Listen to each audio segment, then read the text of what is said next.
Clobberin time!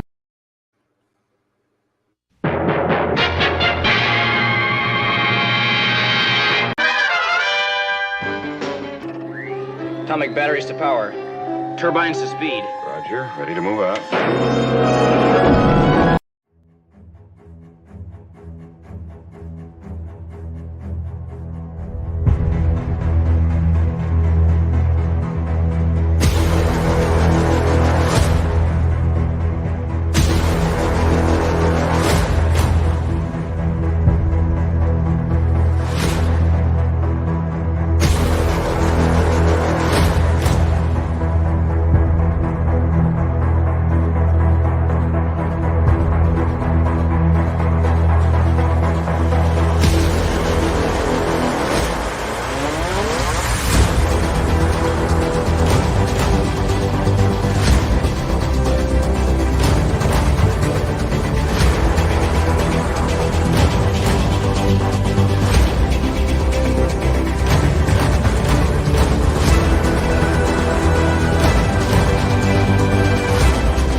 Clobberonimo!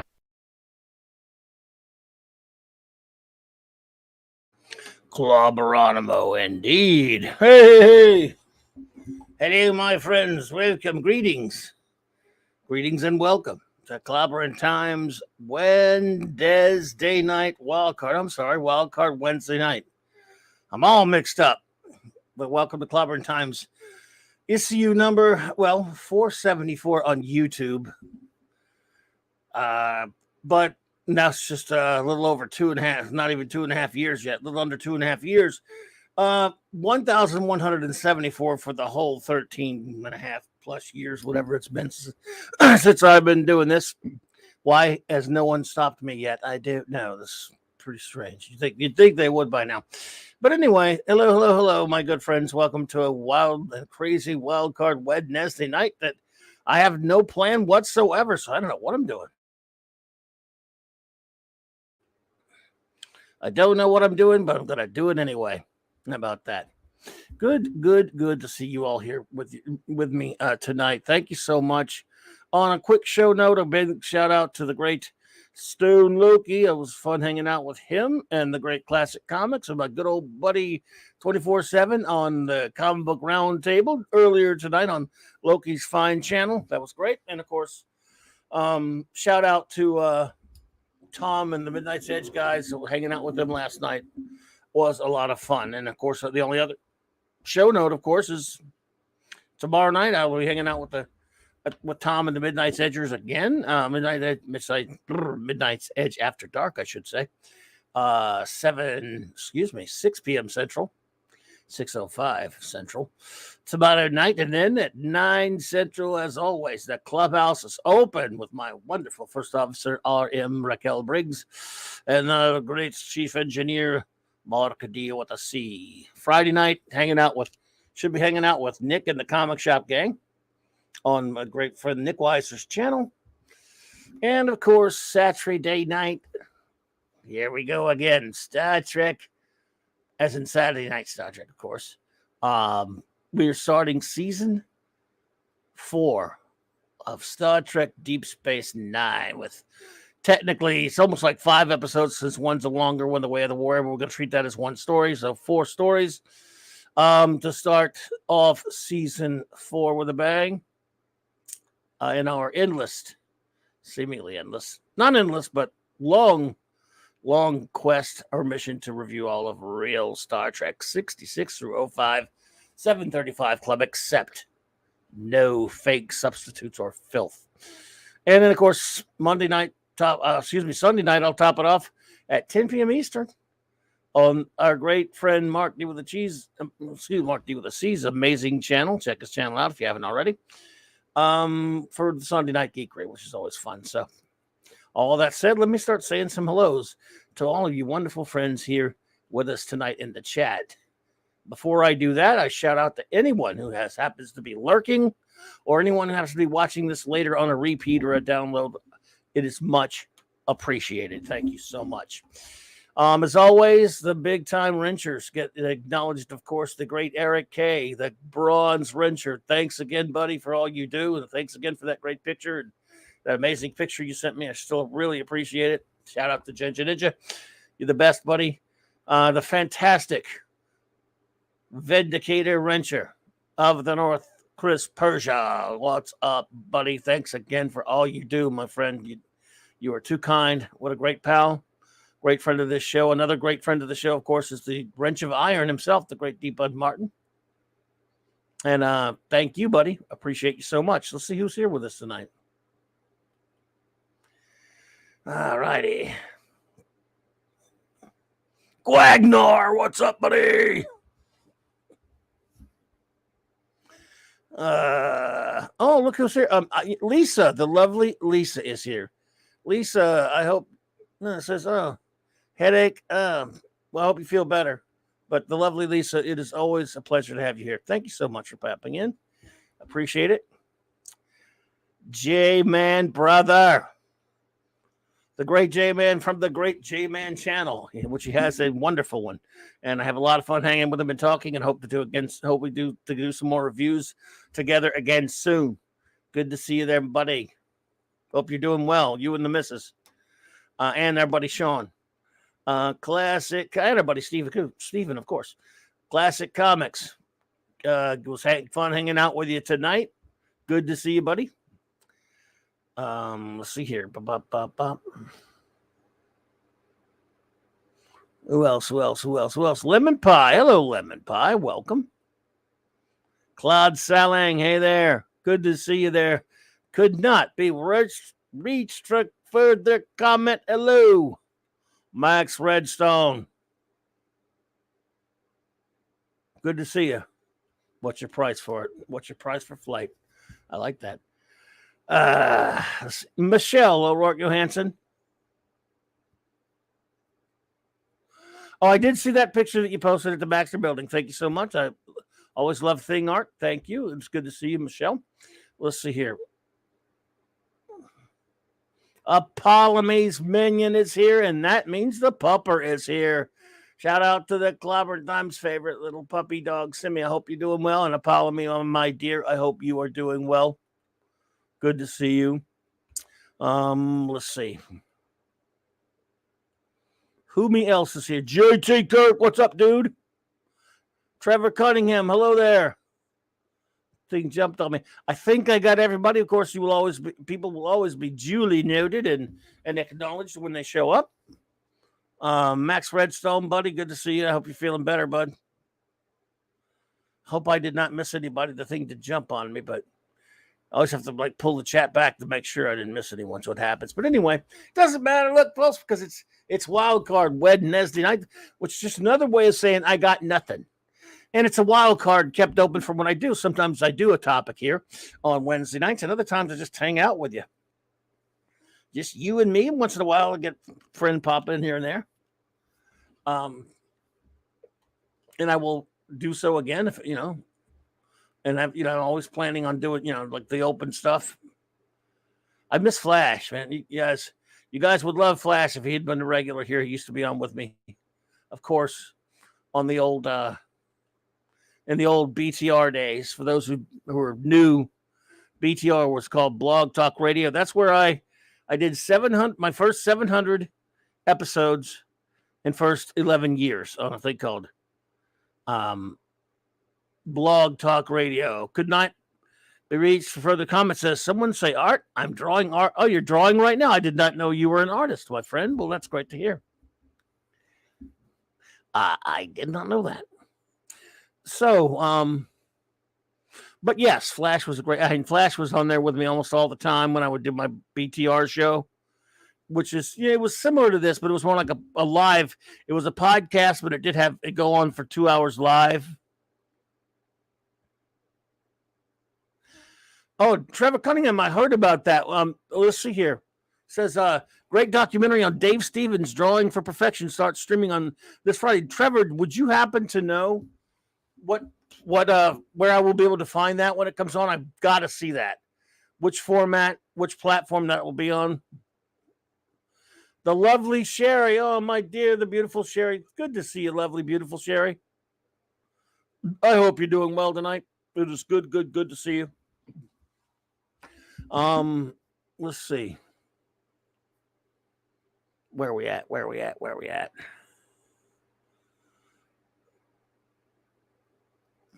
Yeah, Flash still pumps him when he can, Chris. I try to get him. I've been bugging him to come back hang. He's just a busy man these days. It was just kind of thing, but back then he was with me every week. Except the one occasion here and there when he couldn't make it. The microphone situation is a little bit different, but I'm going to get Flash back. Flash back. That's why he got the name Flash, because his show on BTR was called Flashback. And I don't know. One of these days I'm going to get his ass back on here. He's been gone too long, but I've been still keeping contact with him a little bit. I sure miss him. We had a lot of fun back then. I mean, back then it was no YouTube pressure in the sense that, you could say whatever you want. You could play whatever you want. You didn't really, there was no, other than he and I did meet through Blog Talk Radio, and one or two other people did too, but for the most part, it wasn't like a big community, quote unquote, or anything like that, but it was a lot of fun, and we had a lot of fun doing shows together. On demand, apparently. Film Threat had an interview with the filmmakers today. I wanted to see that interview, but I couldn't stay around. I was watching Film Threat today. I was at Apple TV or iTunes. Well, I'll find it somehow. I don't have those two, Trevor, but I will find it because I got to see that. I love Dave Stevens. What a just a tragedy that Dave Stevens was taken from us so young. Great artist. I'll never forget. I was running a comic shop at the time. Nope, this is not one that I owned, Eric K., but I was running one. I ran a couple before I ever owned one. In the early 80s, when First Comics and then Pacific Comics and all these other big companies were starting to come out.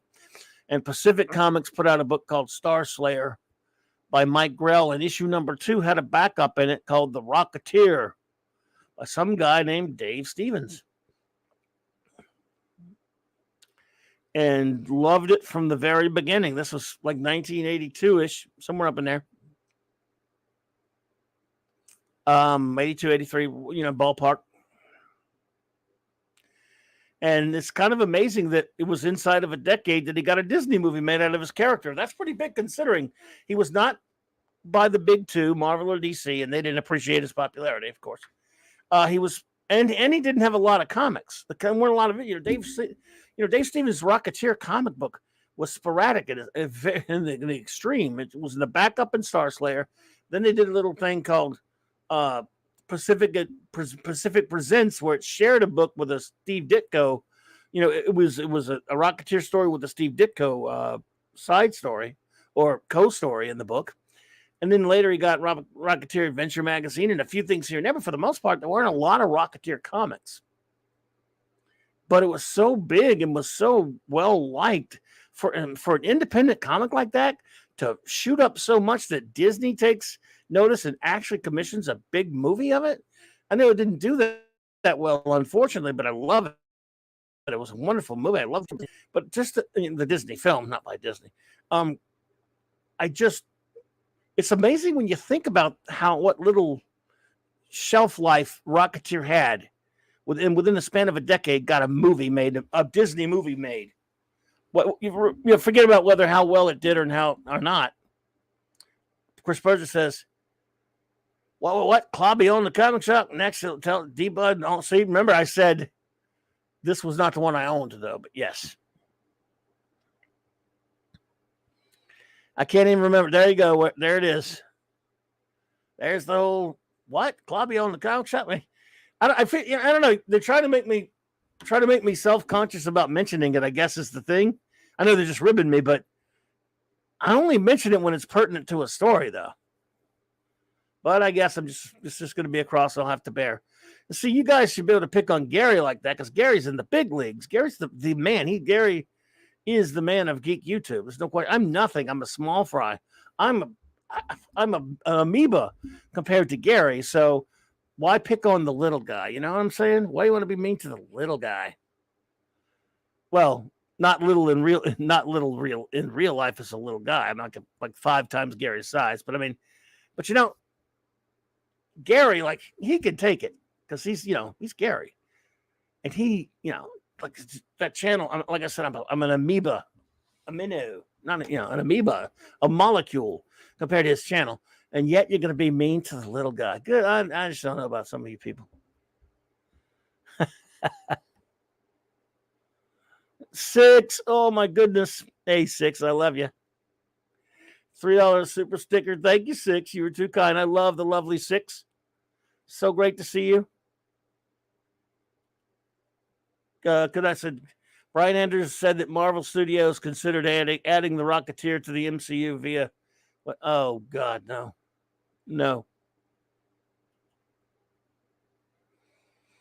Oh, we do pick on Gary, but he never looks at the chat. Well, then you have to have somebody to pick on. So I'll take it up. That's fair enough. I'll take up Gary's slack and take all the abuse. I know it's not abuse. I can believe me. It's a lot of fun. I appreciate you all doing it. Don't worry, Clobby. We pick on Gary. In fact, most people made a drinking game out of it. Wow. But see, I'm on Gary's side with this, just because. I mean, when he mentions a story about his experiences at his comic shop, it just stands to reason he's got to put that part into it that he owned the shop. Well, the story doesn't make any sense. Gary also never had Wesley Shrine. Yeah. Oh, now the Wesley Shrine's way out of Shrine is just way out of order. Gary owned 3 high schools. Owned 3 high schools and was kicked out of a comic shop. I've been kicked out of a comic shop before. No, I haven't. But just thought it would sound good. Well, I'd like to get kicked out of a comic shop someday.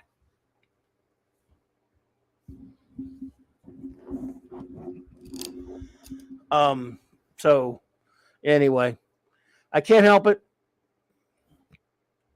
I do mention sometimes. Max says, do you think the Rocketeer movie possibly got overlooked or overshadowed by Indiana Jones and the Last Crusade? The Rocketeer was released.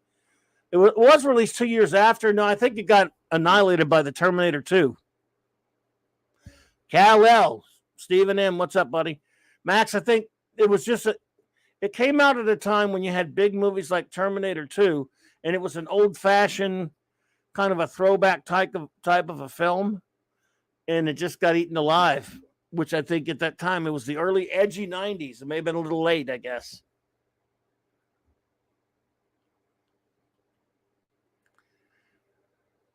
When was the first time you found a comic shop, and what were the first things you bought there? The first time I found a comic shop, D-Bud, was the one that I helped to start in the early 80s. I'd never been to a comic shop. About a few months previous, it wasn't that many years before that I had read somewhere that there was such a thing as comic shops, but I didn't believe in them. In my teens, I lived down here. Gotta understand, I'm down here way down in the deep South. We're not like, the Bay Area or the West Coast, California or up in New York. So I always thought a comic shop? You mean as in a store made to sell comic books? Inconceivable. I mean, I just didn't think it was possible. So I didn't really believe it. It didn't click into my pea brain as a kid and then as a teenager that there was such a thing as comic shops. I know you guys had them out there on the coast. Tim's Talk, what's up, buddy? I know you guys had those out there on the coast, but we didn't know what those were. I didn't know. There there were a couple of guys in the flea markets down here that had a stand that they were sold a few back issues of comics. And, so I knew a couple of those dealers, or I've met them and knew them later. And so that was not a big deal. But a comic book shop that sold, new comic books. A comic book shop for me at the time was called the K&B drugstore. And before that, it was called the 7-Eleven or the Time Saver little, convenience store. So as I said, my origin is I got a call from a cousin of mine when I was this was around 1980, 81-ish, where I got a call, and I'm a teenager, I'm just now, it wasn't too long ago before this that I got my first truck working for my dad's car lot, and I got this, and, it's going to school in my truck. I used to drive to school in my truck. And he told me about this guy. It said, those old shopper newspaper, we called it the shopper. It was like a freebie little rag of a newspaper that had people trying to sell stuff to each other. And he found this ad just said comic books. And he told me about it because he knew I love comics. That's true, Max Redstone. That is absolutely true. The Harlem Globetrotters visited my comic shop before they visited Gilligan's Island. Actually, I'm sorry, that was after, come to think of it. I did go see the Harlem Globetrotters in live back in the early 70s when I was a little kid. So anyway, this ad, I called it up, and it turned out this was a guy who was living in town, but he had a subscription service. It was before Diamond owned all of distributing comic books or had any kind of a, this is when you had a bunch of different small fly-by-night like subscription services. And he sent me this order form for all these comics. And because I'd already had like a subscription at one point that I got given for Christmas one year. I had 5 Marvel comic subscriptions, and they all came, bent up crap. I hated it. They came bent up in the mail. But this guy was saying, no, you can order on the subscription service and get all your comics through the mail without having to go into the comic shop.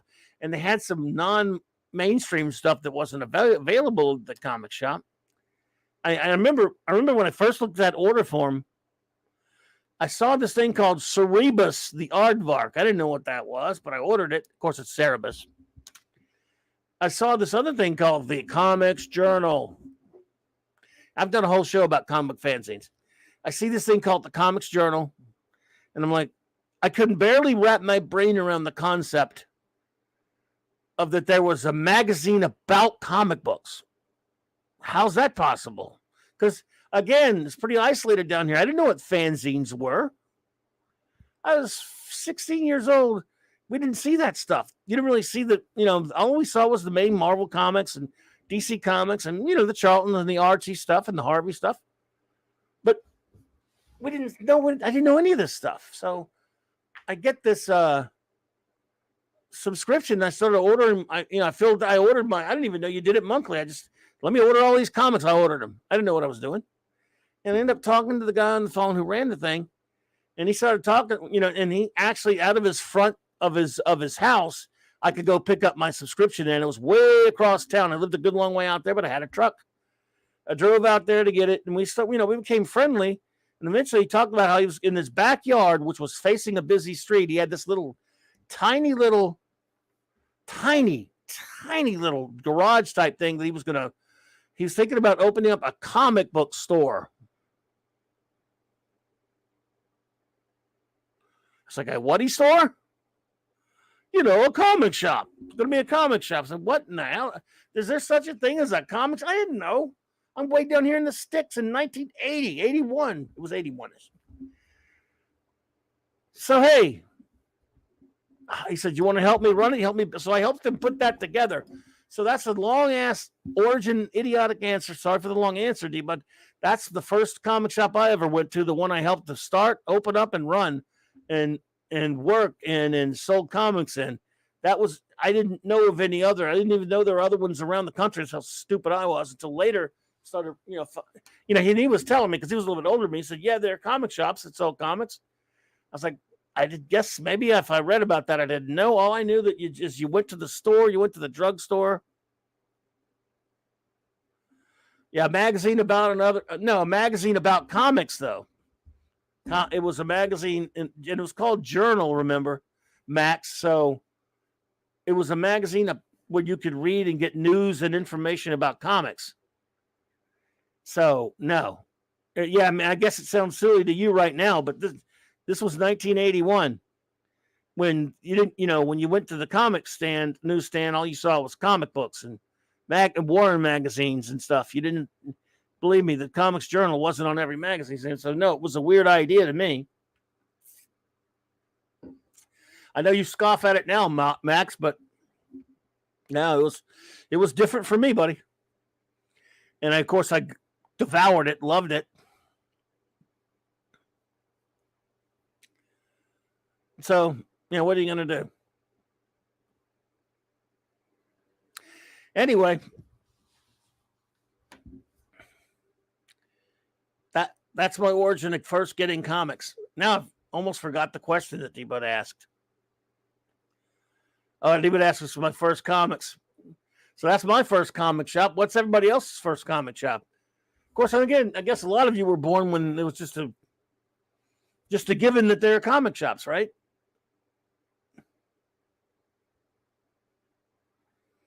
Yeah, anyway. And then, of course, Pop Culture Republic. Hey there.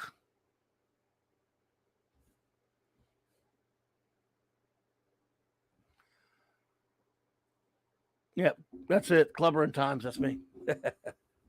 Anyway.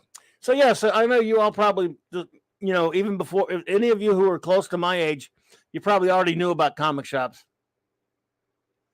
But not me, not down here.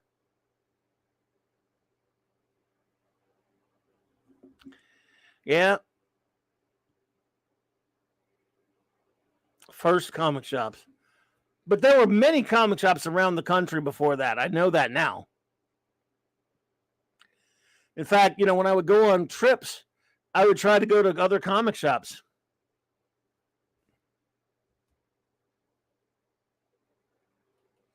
My first issue from a comic shop was Moon Knight #1 for says Classic Comics. Wow, nice.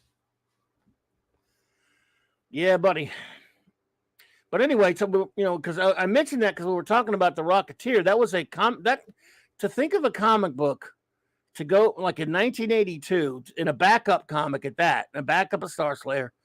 And by the way, Dave Stevens, great artist though he was, he took forever to come out. We went years without issues of doing any Rocketeer comics. They took forever. There were a lot of jokes about how slow he was. So it took forever. So it's a scant body of work with the character when you really, really think about it. And when you compile it all, you can get one big album out of it, and they have. But it was very scant. And so even considering all of that, and not being a Big Two comic, being a Pacific Comics at first anyway, and not being a Marvel or DC book, to inside of a decade to get a Disney to make a movie, that's pretty damn good. Regardless of how well it did at the box office. And I love that movie. I love the 1991 Rocketeer movie. 91, 92. Was it 91, 92, whatever it was anyway. So I loved it. Seen it many, many times.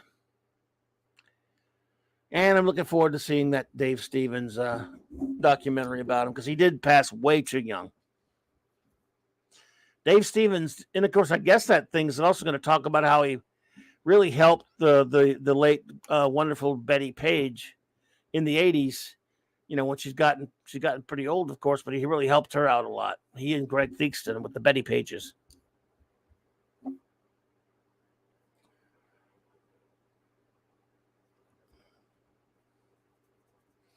I see that, Pop Culture. Well, there you go.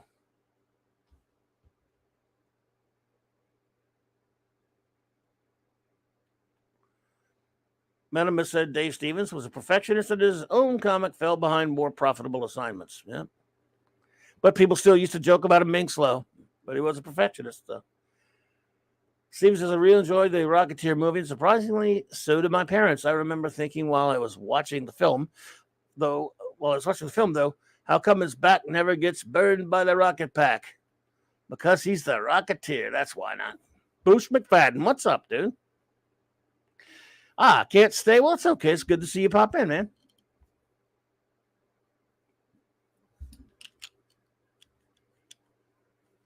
Good to see you pop in.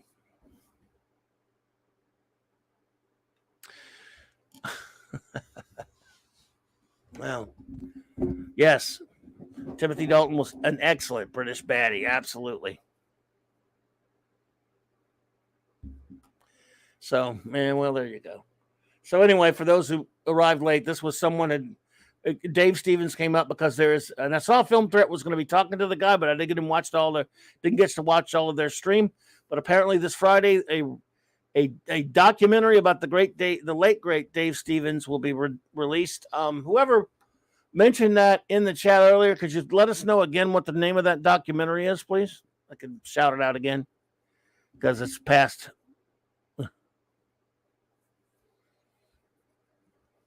Thank you, Kal-El. Appreciate that, buddy. So,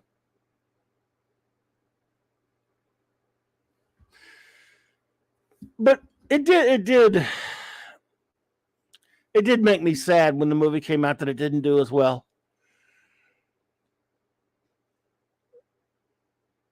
You got to give it to them for one thing. They were certainly taking a chance making the Rocketeer film. So,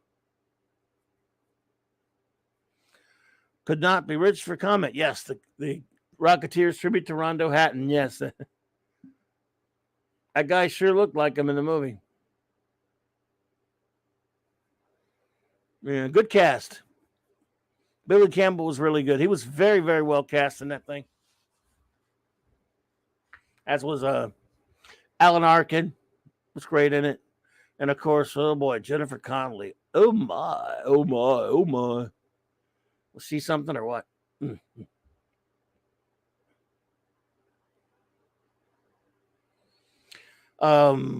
Max Redstone says, am I the only one who thought the Rocketeer looked a bit like Spectre Man? No, you're probably not the only one, dude. He also looked like the Rocket Man from the old Rocket Man serial. Thank you, Trevor Cunningham. Appreciate that. He says, Dave Stevens drawing for perfection. The trailer is on YouTube. Okay, cool. I hope I've got to try to force myself to remember that when the show's over because I want to go watch that trailer and then try whenever it comes out this week. Also go watch the Film Threat stream from earlier where they interview him because I didn't get to wait for that today.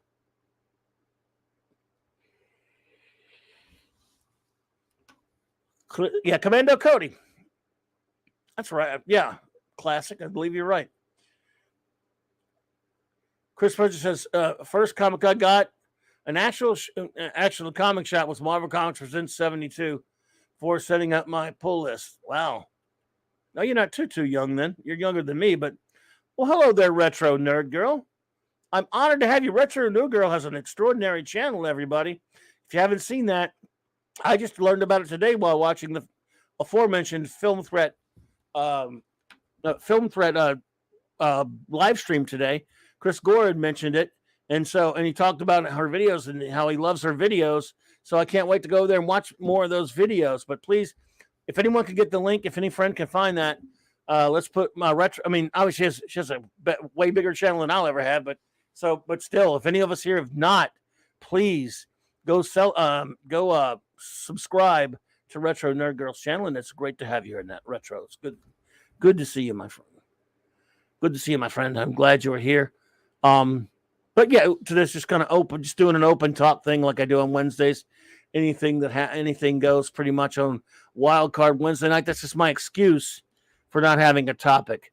But since this is December, folks, even though I didn't do a topic on Monday night's Mark C Comics Talk, and I didn't do a topic tonight, tomorrow night at the Clubhouse, Raquel I think she's going to have some more old science fiction films to talk about that Hunger Boy gave her. We'll do a tripwire, and I think we're going to talk about a couple of old TV shows.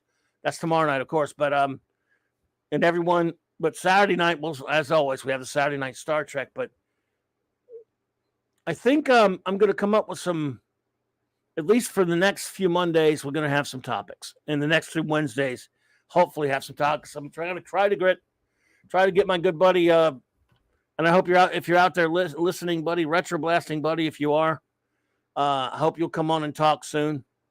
I hope we will be able to get together and hang out, and I will come up with a topic, because I wouldn't want you to come on here without a topic. Actually, I would, but I know you would. I always use the topic as an excuse because I don't want to waste your time, man. Just like hanging out, but you could come on and just hang out for nothing. Just hang out and just talk about anything would be cool too, because we hadn't done that in a while. But we'll think of something. I have. Was it Cardinal Sin gave me some ideas that I'm going to use the other night. Am I the only one? Yeah, I probably am the only one who has trouble thinking of topics sometimes. Chris Persia says, if you haven't subscribed to Retro No Girl, okay, there you go. Thank you, Chris Persia. There's the link. Yes. There you go. Some subs. There you go. But yes, looking forward to that documentary. Thanks again, Trevor. We got to go see that. Man, Dave Stevens died way too young. Man. Way too young. Where were we? Where were I? Okay. So one of the things that I want to remind, I don't know if J-Man's still here, but one of the upcoming things that we're planning that will probably start, if not, well, we're going to do one more this month. Last week, we introduced you to the wacky world of Bob Haney. With this, our first big Bob Haney review on a special Monday night Mark C. Comic Stock show, where J-Man and I reviewed Brave and Bold number 124, which is we have the video up there, of course, if anyone wants to see it. This is the wackiest comic book you're ever going to see in your life. And I had a blast reviewing this with J-Man. Oh, there you go, buddy. And so I think J-Man, since this is an open show tonight anyway, we can do whatever we want. I'm going to say that we'll do other comics like we always do. Like this year, I'm kind of happy with how many comics we reviewed this year, but we should have done more. Not just you and me, J-Man, but I've done reviews with a lot of different friends. And this month we're going to do some more reviews to close out the year. But I think we'll do one more Bob Haney this year, and then each month is going to be at least one Bob Haney week, because there's so many. And when I say that, for those who don't know, back in the 60s and 70s, there lived a scribe at DC Comics. And if you watch this review that J-Man and I did of this comic book, you'll know what I'm talking about. That wrote the craziest, most insane, in a fun way. We're not insulting him. The nuttiest comics you're ever going to read in your life. They're just astonishing. And I've decided J-Man and I will take the task, if he is my partner in crime on the wacky world of Bob Haney. Because, he doesn't get enough recognition these days. This one comic here, our mission, since we did this one first, is to find one almost as crazy as this. I don't know if we will, J-Man. This comic will melt your brain. Anyway, but there are some. I just read one the other day. In about 2 weeks, I'll come up with whichever one we're going to do for the end of the year. But then we're going to do one every month, because it's gold. It's comic book review gold. And it's a lot of fun. Yes, Zany Bob Haney. They used to call him that. Amongst other things, used to call him Mr. Continuity. Yeah. But this was just too much fun, J-Man. So we're going to do some more of these. And like I said, we did it at an earlier hour, and not as many people watched them. Probably not a lot of people are going to watch it. I don't care. It was so much fun to do. And poor old Bob, man. Bob needs somebody to recognize his work. Bob was a different kind of a cat. I just read up just read a good bit of a bio on him, in that great team up companion by TwoMorrows, the great new book. And thanks. Thank you, Chris Persia. I had so much fun reviewing that. So if you read the story of this guy, it's amazing. And what this did is it got me thinking. Sometimes we talk about pop culture, a lot of the the things that are of course destroyed, how so much of the pop culture that we love, our fandoms, or if you will, have been destroyed usually by vandals that don't know anything about them, don't care about them, have no respect. But also, they're not very good writers anymore. And that's not everybody. There are still good writers around, I guess. But when you read the old comics, not just comics, there are a lot of things, but just on comics for a second, of the 60s, 70s, 80s, even into the 90s a little bit, most of those people writing those comics, remember, they were writing them as just it was money. It was a way to make a living selling comics to kids. But the thing is, they still had a certain amount of, how do you put it? They had a lot of life experience to call on, to put in their stories, and it shows when you read the old comics. Jack Kirby led an incredible life. I mean, he's not just the king of comics, the greatest comic artist and creator who ever lived. I mean, the guy was a world, he went through World War II and fought as a war, was a war hero. He had an extraordinary life growing up during the Great Depression and all that stuff. Bob Haney also grew up in the Great Depression and went to war and did all these things. And when they write comics, yeah, they thought they were just writing for kids. Decepticon, what's up, buddy? Good to see you, man. The great Sean is here of J-Man's crew. But even though that's true, that they knew they were just writing a guy like Bob Haney was hacking it out because he called comics kids junk, whereas Jack Kirby, it was his blood creation. It was what he was supposed to be doing. He loved creating comic book art and stories and characters. So there were two different cats. Kirby loved and respected the medium and revolutionized it. Haney was just hacking it out for the money, and therefore he didn't care about what he created. But when you read his stories, they're freaking, they're almost reflective of that. And it's not me trashing the guy.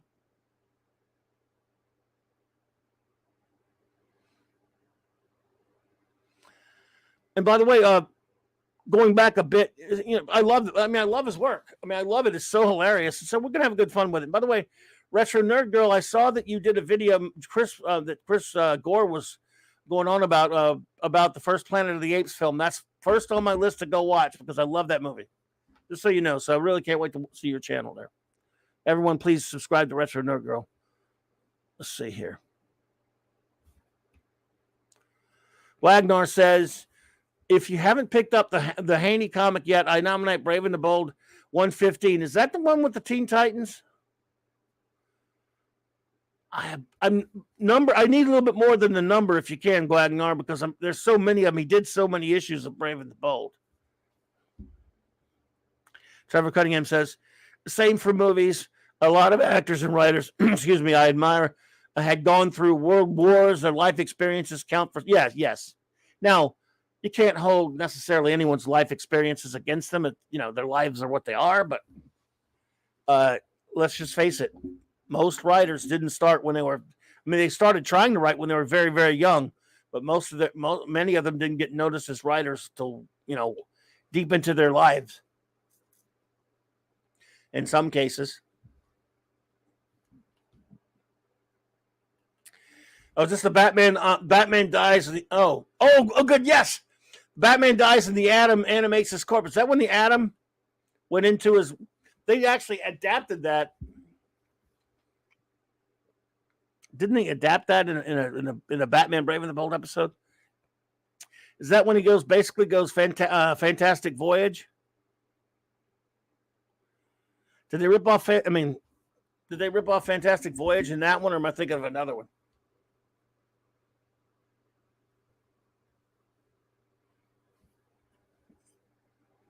Yes, Stosser and Batman. Yeah, yes, they adapted that on the great animated show Batman: The Brave and the Bold. Classic Comics says, I think there's one blind spot younger fans of genre films have. It's how immensely popular Planet of the Apes was in the 70s and the years between Star Wars and Yes, they called us fans of Planet of the Apes back then, if you're old enough, basically Apophiles, because it was before Star Wars became the biggest, easily the biggest movie franchise of all times in terms of fandom, and it'll never be close until it was ruined. Planet of the Apes was the biggest before that. It preceded Star Wars, obviously, by a decade almost, and it had the only thing resembling a fairly decent sized fandom or phenomena to Star Wars, which granted dwarfed it, was Planet of the Apes. I love the original film, of course. Although those of us who are fans are critical of certain elements of the second film, love the third one, as impossible as the scenario, the premise is. Have issues with the fourth one and dislike the fifth one. So Beneath, Escape, Conquest, and Battle. The animated show was one of the first things I got to see. I liked it kind of, but then when you look back on it, it's more like Monkey Planet. And then, of course, I love the way too short-lived Planet of the Apes TV series. Then there were some toys. Then you have Marvel Comics. They did some regular comic issues. They did the black and white Planet of the Apes magazine, which was excellent. And, well, that's pretty much where Planet of the Apes stops. It had a good little run in terms of its fandom. Yet there's some of us who still love them. Nothing will ever touch the first movie, though. The closest that comes to that is really the TV show and maybe the third film. But anything after that, it wasn't like Star Wars, but it was still the first thing. It was like the trial run before Star Wars comes along and blows everything out of the water in terms of movie. I'm not talking about TV properties now, movie stuff, movie popularity and so it was huge. But I love the original Planet of the Apes. The 68 film is very quotable. They all have some quotable bits, but yeah. That makes me want to go watch it right now. Again, I've seen it so many times, you wouldn't think I would need to. Indeed, Retro Nerd Girl, it was definitely the OG merchandising experiment. It was big. I love the like I said, I love the TV series as well. I love the Marvel black and white mag was really good. The regular comics adaptations the color ones weren't so much. I think I even have the Gold Key Beneath the Planet of the Apes adaptation. So, yeah, cool stuff. I'll always be an Apophile. It is. One day, listen, I think back when I was still on BTR, Michael and I, Retro Blasting, Michael, did we do it? I think we did a Planet of the Apes show. We did so many. I forget. I mean, it's ridiculous. I forget how sometimes I'll come up with a topic and go, oh, I never did that. And then I'll find, oh, maybe I did do that one. Hello there, Oliver Belamonte. Good to see you, my friend.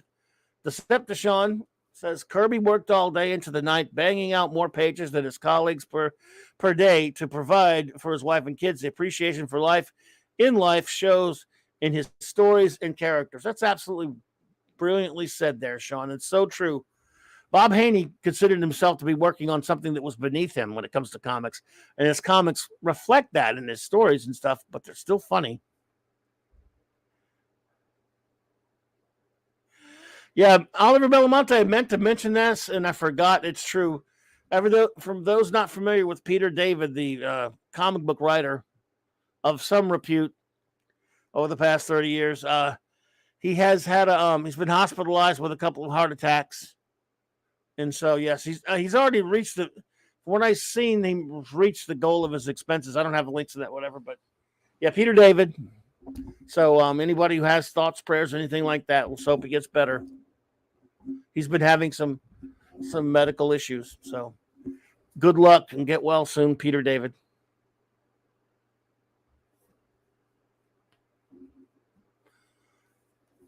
Yeah, so he was like I say, he's written a lot of really good comics. Peter David's actually was a really good Star Trek writer. He wrote some good Star Trek books.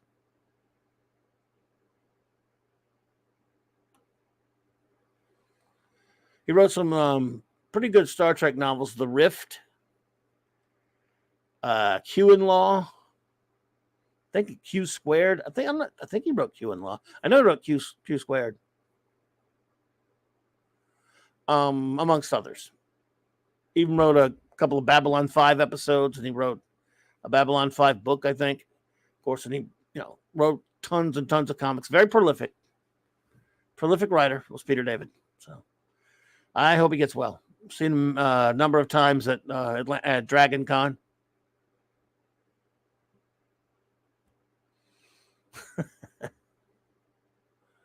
Sean says, as I understand it, the Apes toys sprung mostly from the TV series. The last effort to squeeze money out of the franchise. Yeah, I do believe that the Mego figures are based.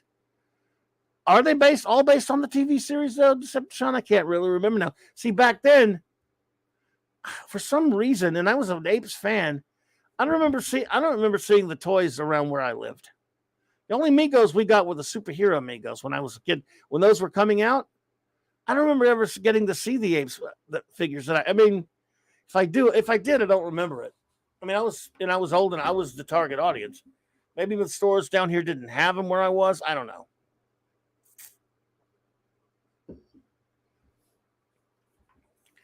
But there were some great Mego toys.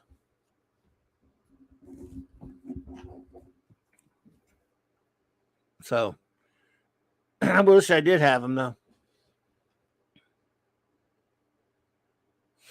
That's right. They had Urko, and they had, now I don't know if they had Verdon and Burke, but they had Urko and Galen and Zayas, right? So, yeah. I think the Migos were from the TV show, though. I think that's right. Like I said, I was never able to get them. So, for whatever reason. I think, obviously I was never given them at Christmas. And when I would get brought to the store to pick out a toy or two, I'd always pick a superhero Mego.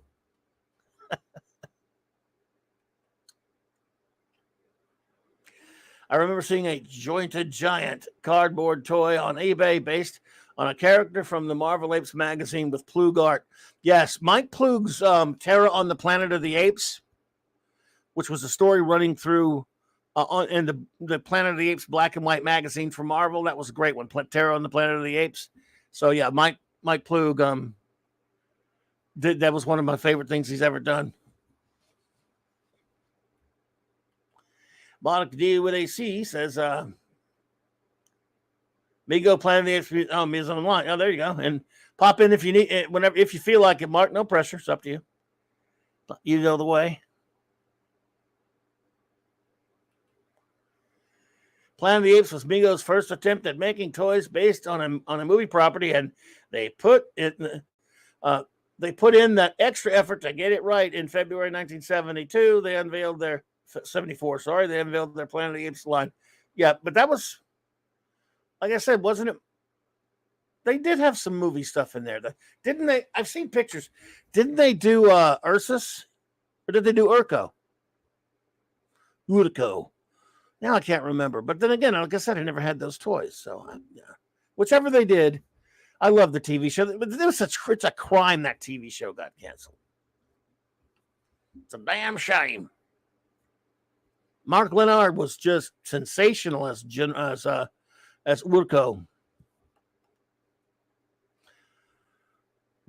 Nobody could ever get likenesses right from Heston. From Heston, he doesn't appear in any of the Topps trading cards. The Mego toys, the Mego toy was called Astronaut.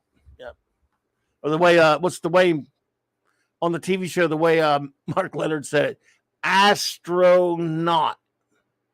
Astronaut. What is an astronaut? Yeah. Anyway, great show. Mariah McDowell was just terrific. Okay, there was a second wave. Then the second wave of Mego toys probably started hitting store shelves in early 1980. I'm dyslexic. 75. Ironically, the TV show, which debuted in September of 1974, had already been canceled by the end of the year. Yes, it did. It was 14 friggin' episodes, but I loved them. I loved it. So good. It was. See, they kind of established with me, the Marvel magazine sort of established that there were different types of eras throughout the course of Ape Earth, where, when Taylor lands, humans are barely above, and they're not even, they are savage animals.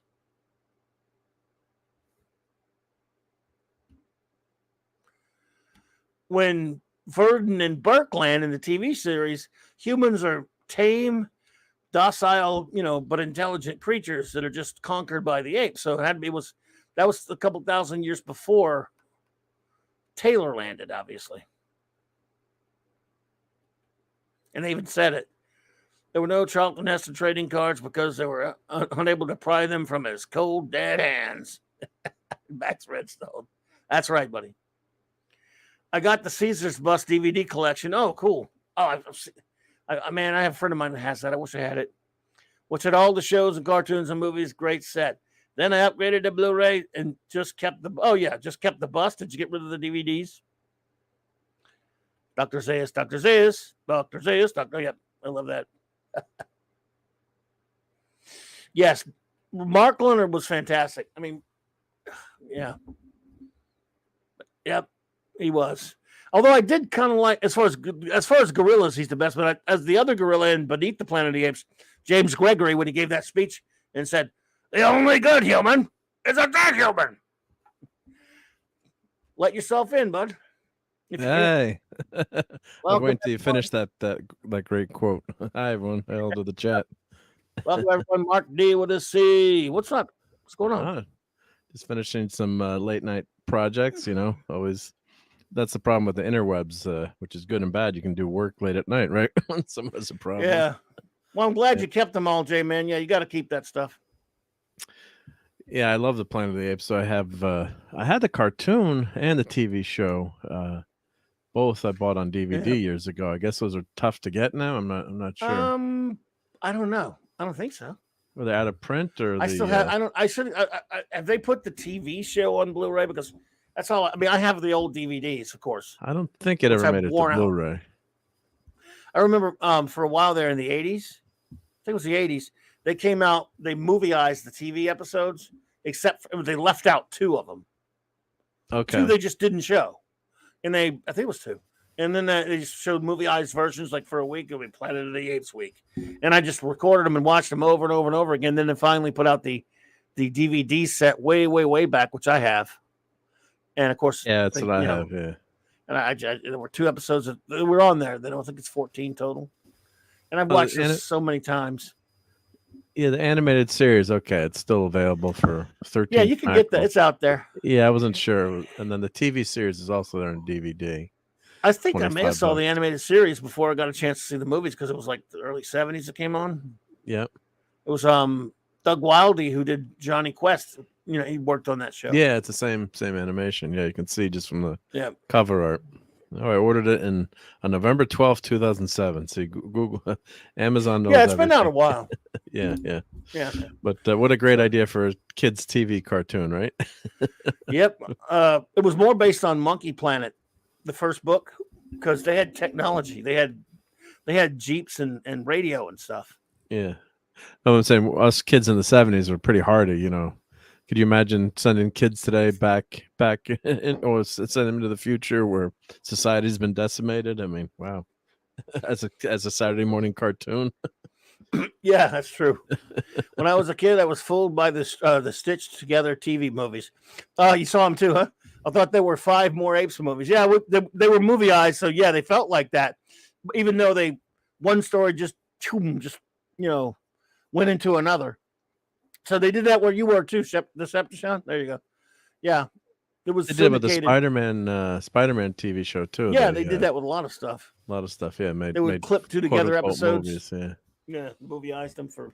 Yeah, yep. But I recorded them and just watched them over and over again. And I remember for a while, it was an episode that cool. There was an episode that they didn't put in those movie packages, but Claude had he'd audio recorded it, so you should listen to it on his audio. Oh wow! Just so because we thought we weren't going to see the episode. Yeah, man, we're doing an impromptu Planet of the Apes talk tonight. All thanks to the great retro nerd girl, our new friend. Yeah, so why not talk? Yeah, so if you want to know anything, Mego Museum is the place to go to look at. They're they're the Bible of Mego on the interwebs and in general. And they have great videos too. So, but Brian yes, Hepburn. All right, Jay, man, take it easy, buddy. Have a good night, bro. good night, Jay, Good man. to see you. Do not go watch Highlander 2. Go straight to bed. Yep, no Highlander 2 for you, young man. Have Banana Will Travel. Except Max Redstone. Reach the card of an ape with a collar. The zoo has escaped. Max Redstone is the master of the limerick. Thank you, buddy. I hope you're feeling better, by the way. I hope you're feeling better, Max. Yeah, this is a Mego Museum. A buddy of mine used to be part of that. So they did. They did Alan Verdon. They did Astronaut, which I guess was supposed to be Taylor. Generic. Cornelius. So that's the movie. Dr. Zaius is both. Galen is the TV show. Urko's the TV show. Ursus is Beneath the Planet of the Apes. Burke is TV show. Soul Drapes is everything. Zira is movies. And then they had a play set. Bunch of play sets, yeah. Yeah, I've seen those play sets. Yeah, we'll I'll show them in a second. But what was interesting here was That Life, Liberty, and Pursuit on the Planet of the Apes. I remember that. They gave them titles. They had Life, Liberty, and Pursuit on the Planet of the Apes. They had Back to the Planet of the Apes. They had Something in Death on the Planet of the Apes. They all kind of different wacky titles. Sorry, go ahead. No, I was just gonna say Kenny Abrams, Mego, son of Mego president Marty Abrams, dragged his father to one of the marathons and to watch the movies, and then that's where idea. Then he said, "Oh, let's get the rights to the TV show because notice how much kids liked it. So here's the go through the action figures." So there's Verdon, and the Megos played by Ron Harper. Really good, I have to say. Some of these apes figures were really cool. Wow, yeah, man, I would have bought all those. I would have bought all those if I could have. I mean, of course, you have today we've got the pinless joints, but there's just something so cool about it. Yeah, I guess it's the same Verdun head sculpt as That's Chiron. supposed to be a mutant because it looks like the guy for it's a sculpt from Star Trek. What's Alien. his name from Let That Be Their Last Battlefield? Yeah. If you cover, but I'm saying though, if you painted him all white, he could look like one of the mutants from Beneath the Planet of the Apes. Go ahead. Yeah, no, yeah. So, and I love Mego Museum. We won't scroll through everything, but on this one, they show you the packing list, the mailer, the pallet. I just love how they show you the packaging, and they do a fantastic job on this website documenting it because it's so much fun to see the old packages too. So remember seeing that's not cheap anymore. No, like, Mom, can I have it? You have enough, damn dirty apes. Yeah, you don't need any more. So. Take your stinking paws off me, you damn dirty ape. Oh my God. Astronaut. I don't remember this. That's the astronaut one? I don't ever remember seeing that one in the store. No, me either. I don't remember. 2 per case in 74. 4 per case. So it was a limited one, I guess, too. Yep. Like it you guys said, it's supposed to be Taylor. It says because not based on Charlton Heston of Taylor. Okay, God, not based on. I didn't see the one. Yeah. So okay, well there you go. He's just some dude. Yeah. So Montgomery Ward actually referred to him in the Christmas catalog as Taylor. Oops. Oops. Yeah. Should have called him Bright Eyes. Yeah. I smell an astronaut. Wow. Yeah, so that's a generic figure, but I wonder if that one was pretty. I'm guessing rare. I don't remember that one. Like, who would want the astronaut, right? Oh, look, $2.70. I guess so. Weird. Do you remember seeing that one? I don't remember that one. I mean, of course, everyone had Cornelius. Now. I bet Cornelius is the same one as they used. We probably just reused that for Galen, right? Let's see. Here, yeah. Pretty close. Yeah. Pretty much. Yeah. Yeah, so 6 per case. Yep. Sean says Planet of the Apes is before my time, but when I first saw it in 1988, damn, I'm old, dude. Or so I swear, I didn't know the shock ending. Hit this nuke arms race kid hard. Wow. Sean, that's cool. I mean, I guess most of us back then didn't really, because when I saw it as a kid, it freaked me out too. And I'm not old enough to have gone. I was 4 years old when it first came out in the theaters, put it like that. So I saw it later when they showed it on CBS as a big movie event thing. Even when I first saw it, and I was only a few years older, so it freaked me out too. If it makes you feel any better. Yep. That's a great figure here, Dr. Zayas. And I didn't know about it either. So, of course, there was no actual media back then. There was no pop culture media to speak of. There was media. There was no pop culture media. Yeah. I mean, you had some fans. Unless you bought Famous Monsters of Filmland, which at the time I was too young to get that. I didn't know about that. So, yeah. So it was easier to not get spoiled, I guess. Yeah, it's Doctor, interesting. please It's tell the impossible. human, bright eyes to be quiet. Sorry, go ahead. I was gonna say you can't tell which figure you have unless it's carded. Some of them. Yeah, those look exactly the same, right? They just reused, Cornelius for Galen. Yeah. So Type 1 had the metal joints, and you could see in the wrist, which were shown before, and Type 2 had plastic joints.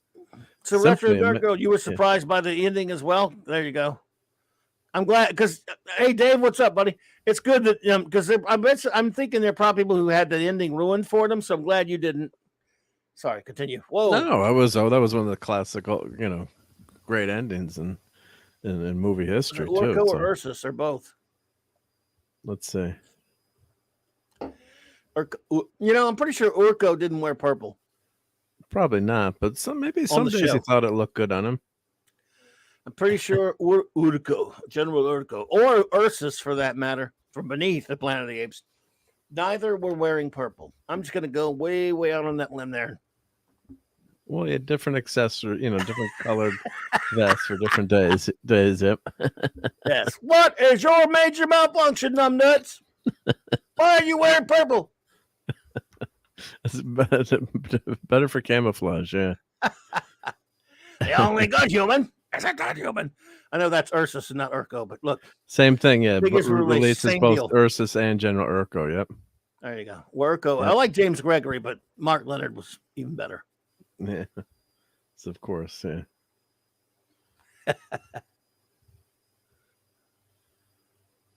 There's General Ursus, yeah. No helmet. Ursus is a different. I guess, yeah. So Urko was purple, but Ursus, that looks more like it right there. Yeah, during the production like of the television show, Mego changed his name and released him as General Urko. Well, they changed his pants too. Yeah. Changed his tights. In the commercial announcing the up-and-coming second series of characters, his interest is Urko, the vicious soldier ape. Also interesting is to note that Mark Leonard, who played General Urko on the TV series, once said that when he auditioned for the role, the character was named General Ursus. Wow, they were just going to reuse the name, were they? Wow. Yeah. Hey, Mr. Angel, what's up, buddy? Hey, Mr. Angel, hope you're doing well. Good to see you there, bud. Let's see here. This episode, the ending of Beneath crushed me too, and the third one too. But I kept coming back and always considered the Apes movies horror films. I took them gravely serious at 10 and 11 years old, says Sean. Yeah. Yes, the ending of Beneath the Planet of the Apes is, they figured, look, we got to try to be as shocking as we did with the last one, and they still didn't manage it, but it was pretty depressing. The ending of 3 was pretty interesting, and the ending of 4 is they're all shocking types of endings. It's just nothing can compare to the ending of the first one. Yeah, no, there's no feel-good endings in Planet of the Apes. Yep. No, but nothing can compare to the very, and rightly so. Rod Serling worked on the script for the first film, so nothing can compare to that Twilight Zone type of an ending. Nothing. And in all of movie history, I would put that up against all of the endings of just about any great ending of a movie ever for me. This is a great figure. I wish I had the soundbite, by the way. I used to play it in the opening of my show all the time. Oh, this is great. Which one? The ending of Planet of the Apes. Oh, the ending. Oh, okay. Yeah. Oh, my ex. You blew it up. Of course, on network television, when I first saw it, they cut it up a little bit because he says, God, damn, they cut out the TV. Yeah. So, what are you going to do? Well, look at this likeness. It's pretty damn good. That really does look like James Naughton. Yeah, they did a great job. Yeah, he does. He looks like James. Doesn't it? Yeah. James Naughton, who, by the way, his James Naughton, the actor on this show, he was a well-known soap opera actor. He's really good on the show. His hair was more black than brownish, but his little brother was David Naughton from American Dr. Werewolf in Pepper? London. Yes, No, and Dr. Pepper and Dr. American Pepper Werewolf and American Werewolf in London. I was just gonna ask, are they related? So Yes, they are. It was his little brother. yeah, and he was also in Hot Dog the movie, I think too. Don't forget. I think I can't forget that. That I can forget. Oh, Hot Dog the movie. You ever seen Hot Dog the movie? No, I'd have to see it to forget it. Wouldn't I? Oh, you wouldn't forget that movie. Well, I don't think I ever sat through it. That was one of those 80s teen schlock movies, right? Yeah, so when I was in high school, I was can I get in trouble for going to a movie underage, sneaking in? What's the statute of limitations? I think you could still get in trouble. You better watch it because some better YouTube not might say be that watching. I snuck in at age 16 to see a rated R movie at age 17. Hot Dog, the great movie, said, well, could not be reached for further comment, likes Hot Dog the movie. Yeah, it's a classic. Oh, I can't wait for the remake. Fun movie. Well, I'll make you watch it one night. Yeah, we'll do a watch party. But so. But there was one of my buddies got didn't make it in. Like the girl questioned, like, we need your ID. So of course he had to wait to like, have someone buy him a ticket and pretend to be his parent or something. You'd give like, if I give you $2, back then the movies were $5. You pretend to be my parent, So when he got in, we're like, did I miss anything? Yeah, you just missed all the topless scenes. We're teasing him. What do you mean I missed it? Yeah, the girl was topless for like 6 minutes. You missed it. Just kidding. Yeah. We're nice. Sean says, I love that the Powell Records versions of the 3 Apes movies made for kids don't change the endings. They stopped at Conquest though. I guess the allegory that one was too much. I have the Beneath the Planet of the Apes one. That's the only one I have, Sean. Maybe they just stopped because Battle for the Planet of the Apes was so bad. I don't know. But I'd like to get the other ones. But I only have Beneath. Or the Power Records. The Power Records, yeah. Yeah. I think I might have had a Power Record of that at one point, yeah. Soldier Ape. Yep. The scary dudes. Variations, yeah. Gorillas. Those Zira. gorillas. The gorilla apes. Now Zira. Okay. I bet Zira was rare for some reason. Yeah, 4 per case instead of 4, 2 per case. I just want to say, Retro Nerd Girl, if you do watch Hot Dog, the movie, it's on you because I tried to warn everybody. It's a classic ski bum kids 80s movie. Oh, I know you're kidding, but yeah. Hot Dog the movie. Yeah, it's a fun, But Mark here will be known to watch some of those weirdo movies of the 80s, yeah. Which I do too, but yeah. The worst are the J-Man and Sean, though. They're the worst. They watch any damn thing. Jesus, those two. I haven't seen Yor yet. Oh, you haven't seen Yor yet? They love Yor. I love Yor. Yep. Oh dear. So it is Zira. I'm going to bet Zira was rare. What do you think? Well, yeah, 4 in the first set, 2 per case, 75. Yeah, so definitely rare. Yep. Yeah. I mean, why would boys want to play with girl dolls? Yeah. I guess that's the way it was back then. Well, yeah, I had the Lieutenant Uhura figure, so me going, I had to tell my friend, why do you have girl? I'm like, well, that's my sister's actually. It was like there's something wrong with you, which is nuts. So, but yeah. Retro Nerd Girl, if you love Yor, go find J-Man's channel because they do shows about it all the time.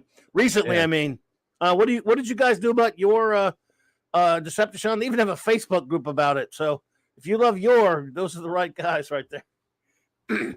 I've seen it since the 80s. Yeah, and they keep posting all these great memes with Yor, which I love on Twitter. Yeah. Which are really fun. Yep. Yeah. So Zira was a little bit rare, you might say. Yeah. Cool. So we got Zira. Oh, the play sets. Oh my God. Let's see if I got to click on each one. Did Michael ever do anything about these play sets, or did he just? I don't know if he's ever talked about these. Michael, Retro Blasting Buddy, have you ever? If you did, I'm just forgetting. Forgive me, buddy. But they got any pictures of that? Yeah, let's see here. The action style. Because he's done a lot about play sets. So the horsey. And I'm sure this was recycled from. Okay, this is recycled from Action Jackson. Oh, okay, that makes sense. Yeah, because horses. Oh, man, westerns. You had a ton of horses. So yep. So that's cool. Yep. Got the horse. Oh, there you go. Oh, wow. Yeah, those are cool play sets. Man, Yeah. I would have loved this. Holy shite. Play sets. Sears I just don't catalog. remember that the whole concept of play sets was just fantastic. I mean, so great for the imagination of a kid. I'm gonna have to break out my. I'm gonna do some streams on just the Sears catalog that I have. Yeah, we The had some old fun Sears with those from the 70s. Yeah, Sears catalogs. yeah, which is When you just that you another did, stream. Yeah. yeah, when we did those streams a couple years ago, and you were showing them. Yeah, I think that's when I first started getting on YouTube too. So everyone was having a lot of fun with those. Imagine, yeah, like a whole playset house that you could get into, Planet of the Apes house. Yep. Yep. Nice. Is that a Clydesdale? Well, I guess it's second apes. Parkdale Novelty, Canada, and Cipsa, Mexico releases non-articulated horse with catapult and wagon set. It was proposed as 76 as part of Mega Waltons, but the line never materialized. Yeah, Wow, they were going to do a Walton's Amigo line. I guess. Wow. Yeah. So you Make got any a battering pictures of- ram. Oh, Ooh, wow, battering cool. ram. That's very cool. Yep. I keep remembering. I always hear that voice when I think about the cartoon. On the return to the planet of the apes. Very cool. El Planeta Simics, right? Simicus? Yeah, there's a Mexican version. Yep. Simics, yes. Yeah. That's very cool. Yep. That's a fun thing as a kid to have. Yep. Yeah, and my mom saved all our old Sears catalogs, which was great. You know, the wish book, that was your list for Santa. You'd go through that, you'd circle that sucker up, you'd Right. make your list. You couldn't wait till the wish book came out. You know, it was the internet back then. This is And, actually obviously movie based right here because it's got an animal human. Catapult and wagon, yeah.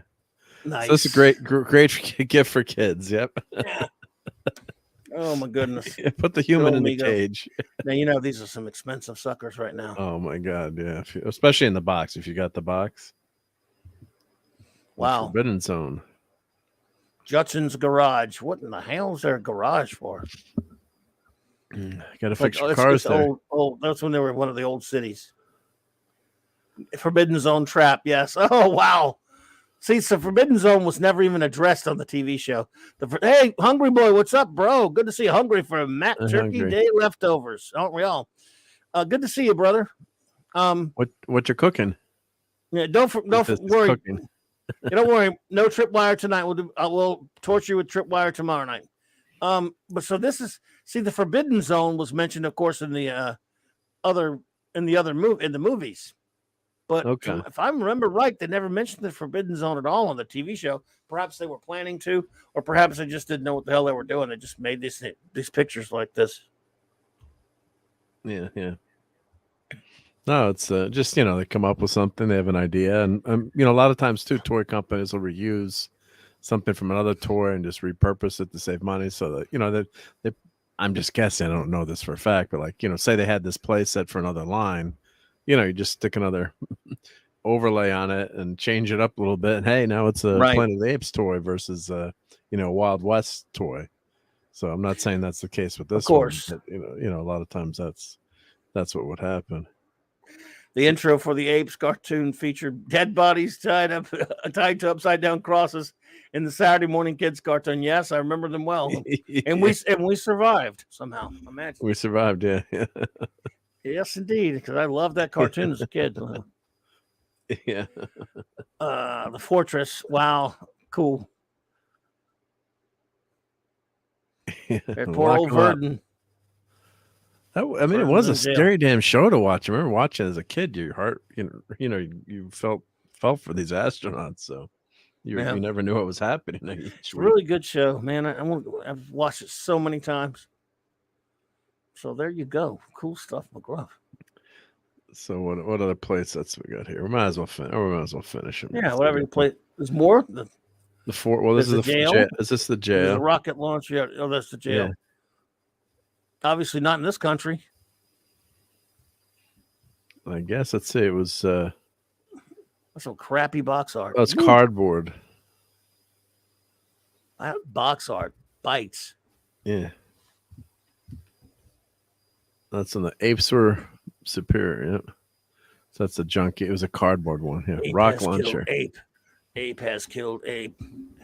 rock launcher, not rocket launcher, rock launcher. Only yeah. available in the UK. Oh, that's a UK. Yes, Palatoy. Look, it says Palatoy on there. That's Palatoy, they don't yeah. want to. Yeah. Only in the UK. Well, that figures. You could Wow, I bet launch that's a rocks. rare mother Yeah. right there. Ape's Wow. Throne. Ape's Throne? What in the holy? A chair that becomes a cage seems more in place with with a horror cage movies thingy. than with apes. Yeah, what the What the hell is that? Jeez, that box art really bites. Yeah, scary stuff. Oh my god. Give that to your kid. This is like Santa brought. Look. Hey, back then we didn't scare us. We were Yeah. made of sterner stuff back then. Nothing scared us. Yes. What the hell? Well, is this? that's not true. Things scared us. Oh, The Exorcist, but that was later. But yeah, Treehouse. This is the coolest one. I remember this one. Yes, D Bud. The third astronaut was named Jonesy. He did die. We never get to see him other than as dead. He was named Jonesy. And I only know that because I've watched that pilot like 4 billion times. Treehouse, that's nice. Oh, repackaged version of Action Jackson's Jungle Treehouse. Yeah, that makes sense. Yeah. Yes, I don't remember the Action Jackson figures that much. I don't know. I don't think I vaguely remember. I know the name. That 70s rock fan. What's up, dude? Hey, 70s. What is up? Kemosabe? Treehouse was an incredible seller for Mego. October 74 Play Things magazine. The Treehouse was listed as outselling comparable toys 20-1. Yeah, I remember this toy. Yeah, friends had this. Yeah. So this was everywhere. Yeah, but it's a cool set. I mean, yeah, lots of fun with that one. Many hours of fun. Yep. And what's the last one? Oh, the Village. Here's the last one. You're in the village. Yeah. Oh, it's the same structure as the Batcave. See? Yep. Different cardboard art inside the vinyl, including a painting of the wrecked Statue of Liberty in the back. Action Jackson lost content in place that was another form for the set. It was actually marketed as a Planet of the Apes piece. Oh, wow. This may be the only place that has actually promoted human dissection, and the victim of the table is a Philip custom. Photo by Phil. Yeah, it's like, here, okay, kids. Guess what?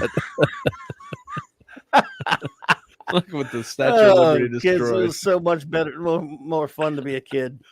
Includes It was so laboratory much more fun to be a table, kid.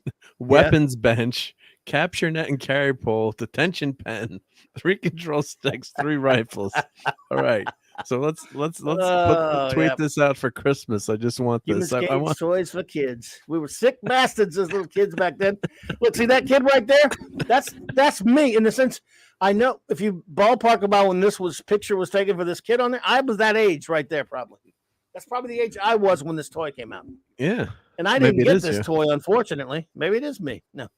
I look sort of like that. No, but seriously, that's around the ballpark age. I'm probably a little bit older than that kid, but not by much. And I didn't get this toy. Damn it. Comic Relief Crusader. What's up, dude? Hey, man.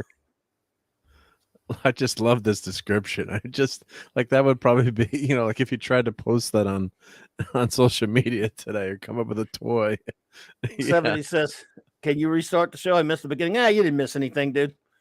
It's just me. Nobody wants to see this show. I'm glad you guys are here, of course. You're just hanging out with me.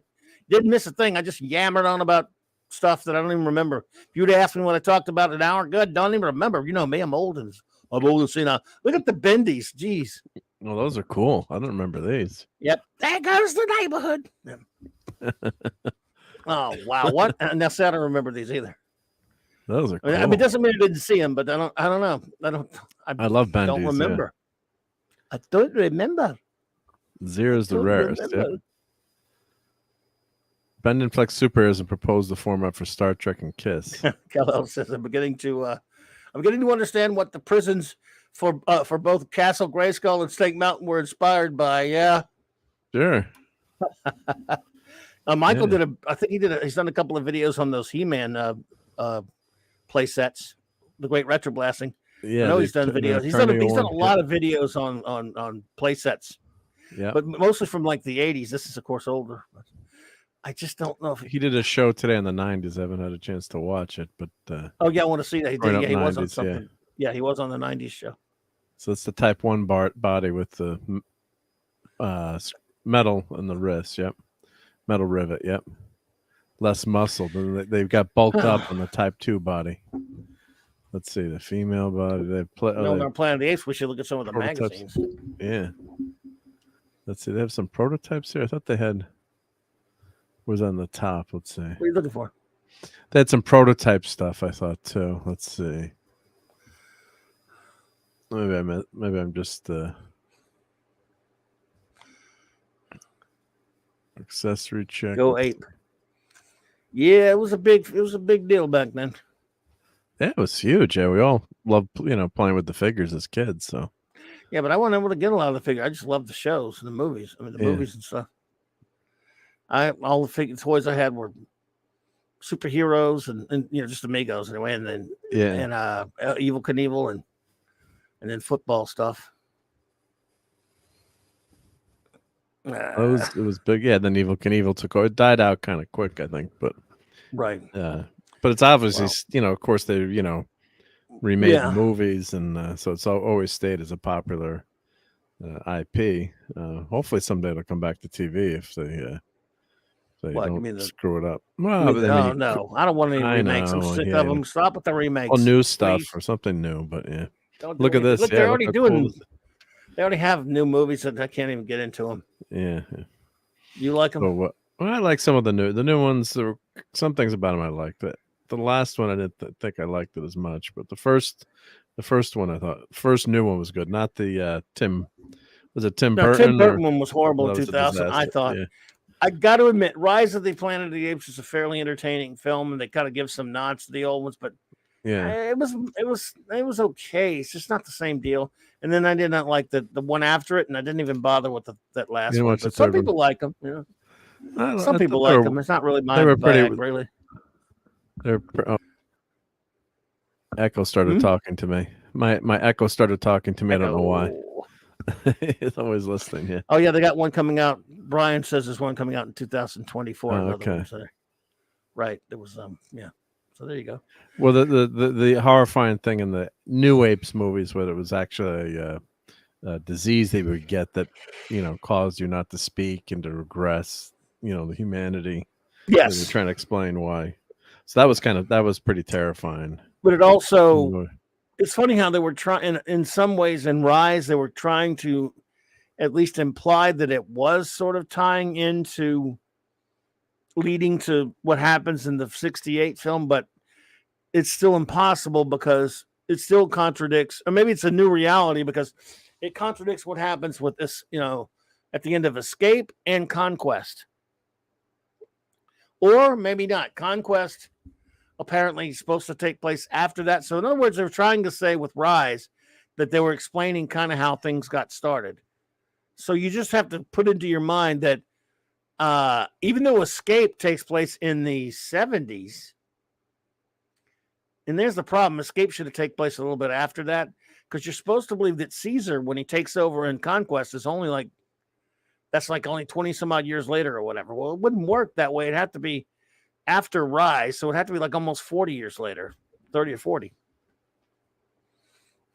Yeah. Now, Retro Girl says skip the new ones. Couldn't get past the CG. Can't blame you there. But still, Rise was trying to sort of set up that it, that you can. It was giving a reason why things got started, got moved into motion for Conquest, but it still doesn't fit. Yeah. And Conquest, is that ending. It has its faults, but still, Roddy McDowell's so great in it. And that that speech he gives at the end is something. Then Battle, I'm sure you've seen these at some point, but Battle. I haven't seen him in years, but yeah. I mix up which happens and which, but I just love Ricardo Montalban's character. That's in He's in 3 and 4. Conquest. That's the ending in Conquest, right? Yeah, no, he's in Escape, and then he's in Conquest at the beginning. Yeah, yeah, and then that was a mind blowing thing when. When you think about it, when you see that Escape, I love Escape from the Planet of the Apes. The premise makes no sense whatsoever. because you're supposed to believe that Dr. Milo was able to salvage, with all the stuff going on between the first movie and the second movie before the third, somehow he managed to salvage Taylor's ship from under the water, get it completely put back together with no matter how smart he was. And then he somehow grabs Zira and Cornelius, gets them in the ship, and they take off into orbit just in time for Taylor to blow the Earth up and send them back in time. Yeah, well, I thought it was. He was a damn I smart love ape. the movie, but it's ridiculous. He was smart, but even if he's smart, you still have to find the parts to do that, though. Yeah. Nevertheless, 3 is great. It's still a great. I love. Well, he was Escape from the Planet of the Apes. much better and much smarter than the skipper at fixing the minnow. But then, why would Cornelius and Zira say, "Sure, we'll ride with you"? And what could go wrong? And then, then when they entered into orbit, they see the Earth burn up, and then end up back in time for some reason.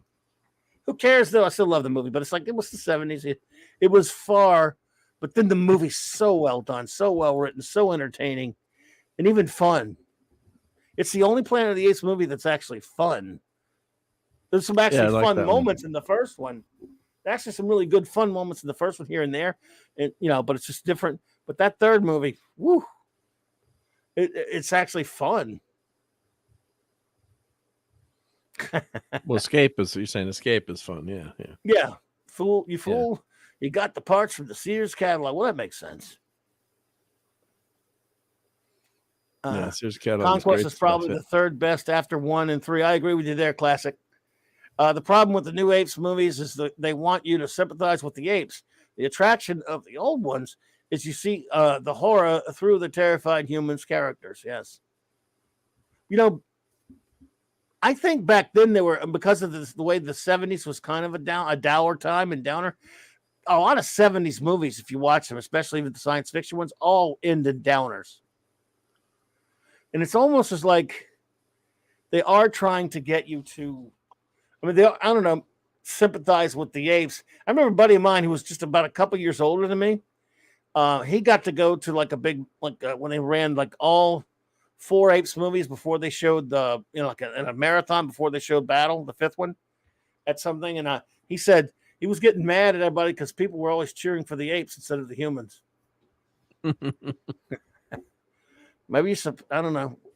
It was weird times. What can I tell you? Well, yeah, I mean, Conquest, you're supposed to sympathize with the apes of that in that one because that's when they explain how everyone had the apes were enslaved by the humans. Yeah. And didn't they explain in the movies? They said all the dogs had passed away, or there's a disease that killed all dogs on the world. Cats and the dogs. So people took apes in as pets. Yep. Yeah, by Conquest, they'd already done that. So by Conquest, whatever happened that was supposed to cause all that had happened many years earlier. Of course, you don't want to have an ape as a pet or a chimp. You remember what happened in Stanford, not too far from me, years ago, that horrible incident with the. Yeah, I've heard about that. Oof. Somehow this is a weird world where chimps can do all that stuff. And the thing is, even 4 contradicts 3, because in Escape, what's his face? Cornelius tells Dr. Hassline about finally there was one of the didn't just grunt. He actually said, he articulated. He said no. His name was Aldo, and Aldo said, this ape named Aldo said no, and that's what started the rebellion. Whatever, blah blah blah, whatever. Well, then along comes Conquest, and it's Cornelius that does that. Then in the 5th movie, Aldo is in there, played by Claude Rains, in Battle for the Planet of the Apes. So Aldo is a character later. He's not the one that started all the rebellion. Aldo's the kind of the bad guy in Battle for the Planet of the Apes. So history got kind of, I guess, just got kind of changed around and stuff by the lawgiver, maybe. I don't know. A battle opens up with John Huston dressed up as an orangutan. And at the end, doing a narration as the lawgiver. Yeah. So the Escape borrows a lot from the novel. In the novel, Taylor is revealed to Ape Society and becomes a celebrity initially, just as Cornelius and Zira did. Yes, he's talking about the Monkey Planet. I don't know. Anyway, I'm sorry. Go ahead. You're saying? No. This is if some people haven't seen it, but battle, ends, with the statue of Caesar there. So that was, and he's supposed to be crying, so you can interpret why the statue's crying, and there's humans, audience of humans and apes together from remembering. So they tried to end it on a hopeful Ape note. has killed ape. Yeah. Oh, by the way, Sean, yes, I did actually mention that Tim Burton's movie sucks donkeys, not apes, but donkeys. Now you're talking about in battle though when Aldo kills another ape, and they were all chanting at him, "Ape has killed ape, ape has killed ape." They're making a big deal about it, sort of like in Star Trek and Deep Space Nine, where changelings killing another changeling. It was a big deal. No changing is never until Odo fried a chain on your show the review show last week. Yep. Thank you for the $5 super chat, Eric. Okay, appreciate that, but you're too kind. He says, "Take your stinking paws off me, you damn dirty clubby." Well done. Thank you, sir. I tried. Yep, there's so many great lines in the original. I don't know how we got on Planet of the Apes, but I'm glad we did that. Oh, because of our new friend Retro Nerd Girl. She's got a great video that Chris Gore was very excited about on her channel. Please go subscribe to it, where she's about Planet of the Apes, the original film, I guess it is. So, which I love. Yeah, everyone check that out. Yep, I'm subbed. So I'm going to watch that. Great channel. I'm going to watch that video, then I'll probably go watch the movie again. Nice, yeah. And I did stop you from doing something, so go ahead and continue with this. No, I think that's all the Apes toys there are on the Mego line. So that was just fun. Oh, there you go. Left that up there, but yeah, they got some great Megos. And of course, back in the day, that was pretty much the only game in town for action figures. You had Megos, and then what would be? I guess you had the the Marvel line. But then it was G.I. Joe toys. G.I. Joe toys. I mean, it was G.I. Joe was what I was getting, plus some Megos later in the 70s. Mego superheroes. But I never got these. I would have. I would have loved them probably as a kid. I just don't know ever. Howard Cosell narrates the end of human civilization, says Max Redstone. Oh, my goodness. Oh, my goodness gracious. Sorry, Steve Mitchum. He hates that. But what I guess Megos would be the first superhero dolls. I'm guessing maybe there were some old Superman. I think they were old Superman dolls. Very first. There'd been a couple of other. Yeah. I've seen they may have been the first Marvel ones that I know of. I mean, I don't know. There may have been some other ones too, but tell you as far as in abundance though, yeah. Yeah, and the DC, they had that great line of the superpowers, but that was when did the superpowers come out? Mid-80s? Yeah, and then you had Lisa. Hi, Lisa. Lisa. And then you had the thank you, Retro Nerd Girl.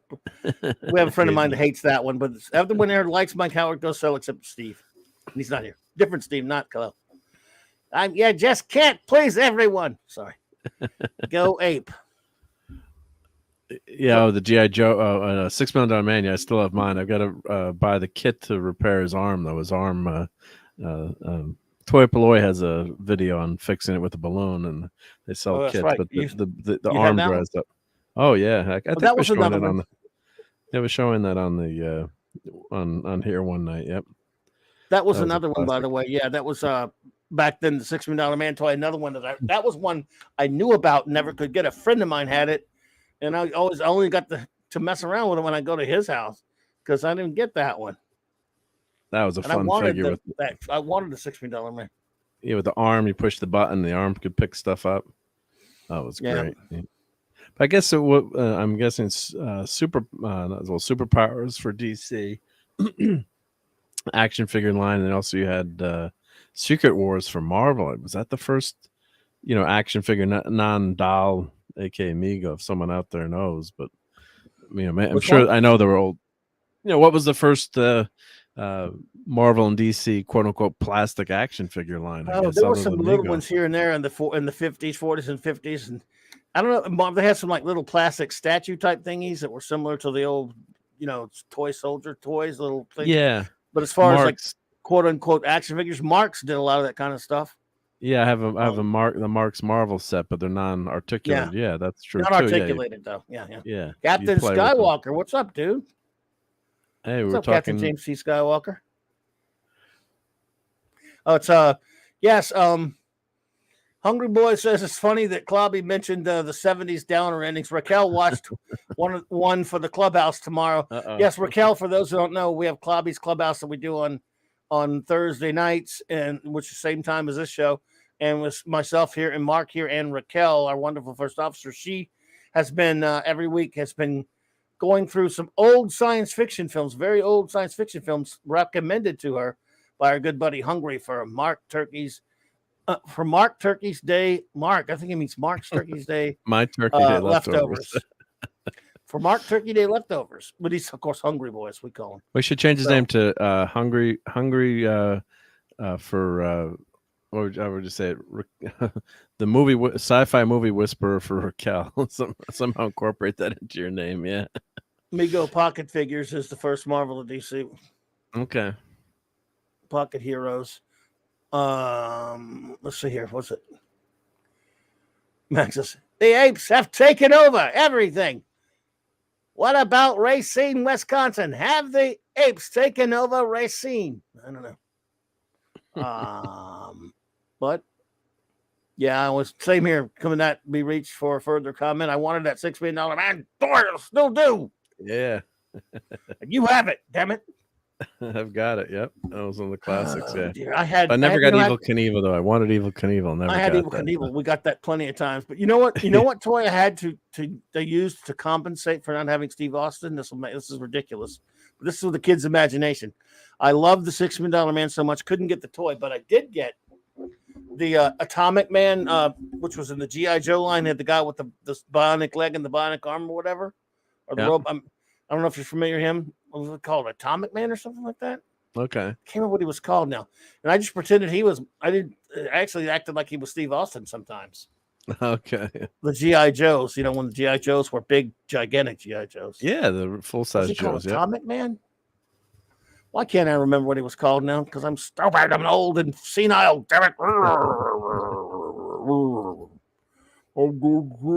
too old now. What you looking for? Well, the Pocket Heroes. So which Decepticon just mentioned. Yep. Yeah. So Pocket superheroes. Collect them all. Action Sign was Clobby's nickname in high school. That's true. It's not true, but it's not true, but no one could prove it wrong. So we'll just go ahead and say it.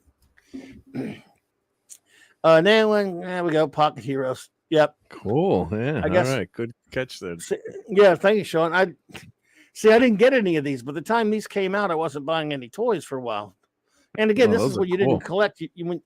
I was getting the Amigos. I don't know. Maybe I just didn't see them, or I went through a phase where I wasn't buying toys for a while. I don't know what year they got a year on these. Robin does have a shirt. Cape sucks. Yeah, a little short. Yep. I think it was. What year was this? What did they say? I think they had a year up here. Let's see.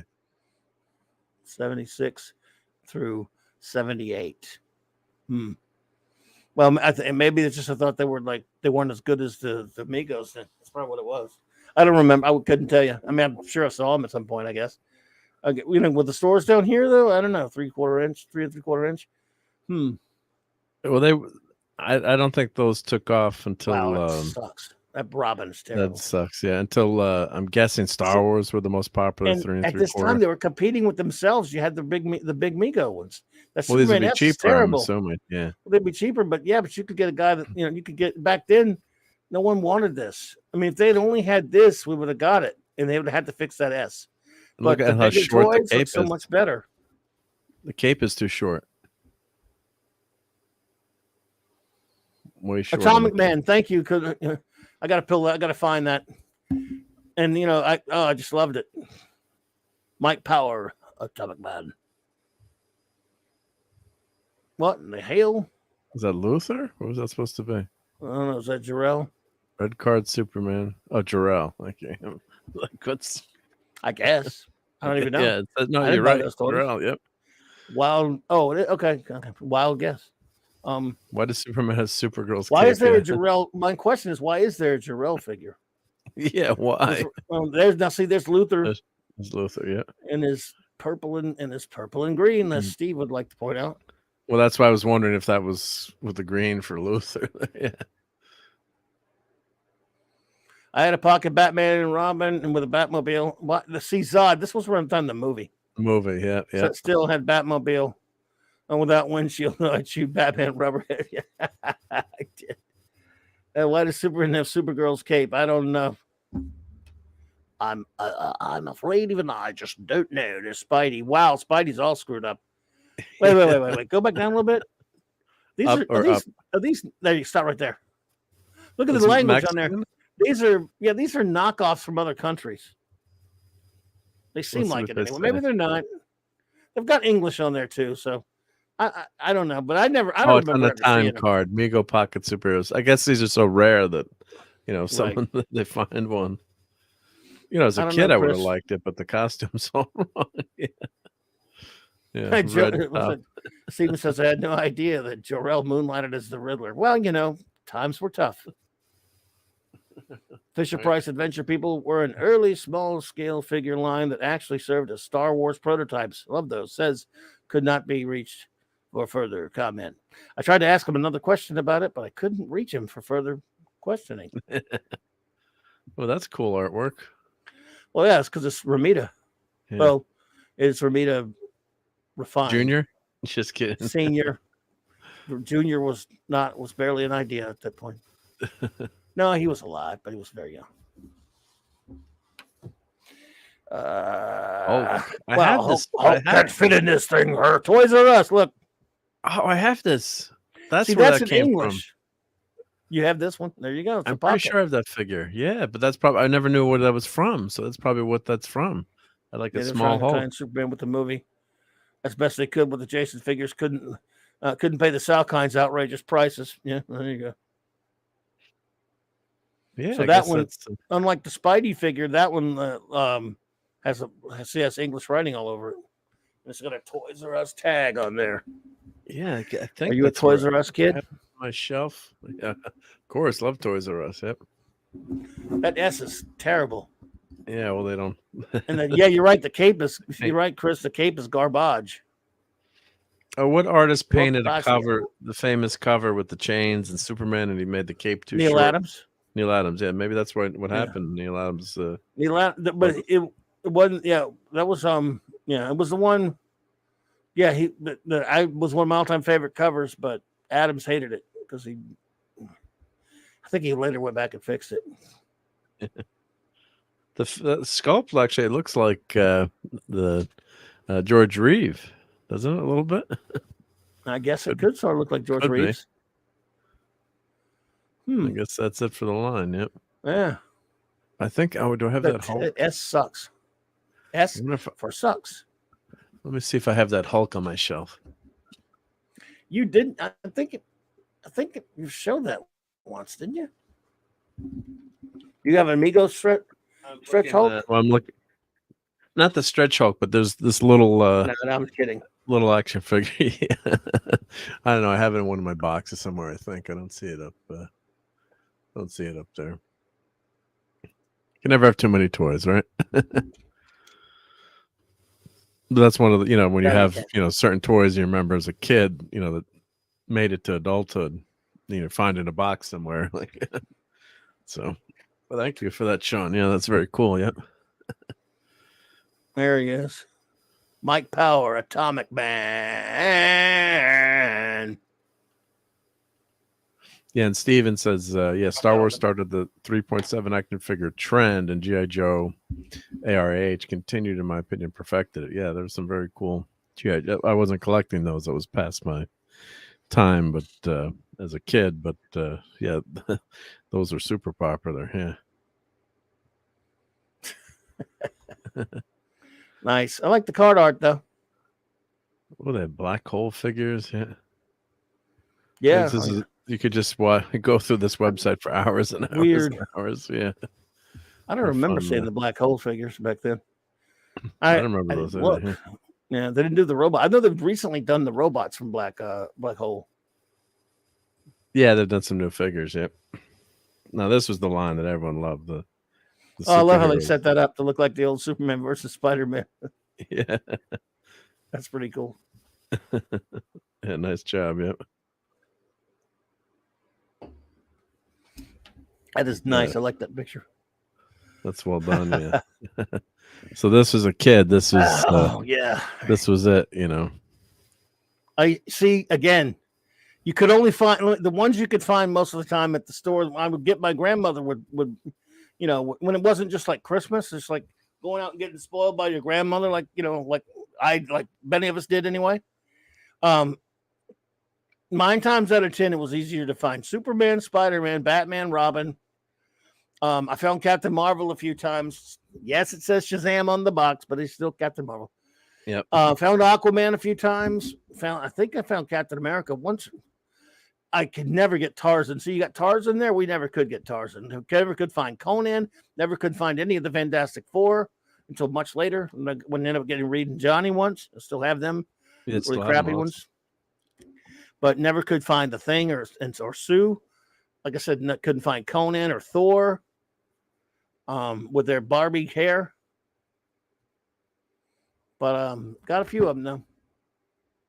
Some of them got more those than are super Green expensive Arrow, too. now. I think I got Green Arrow too. I think.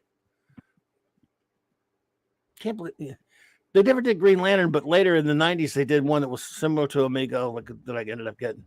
And of course, I never found the villains. Not that I would have bought the villains anyway. Hey, Donnie Pearson, what's up, man? Good to see you.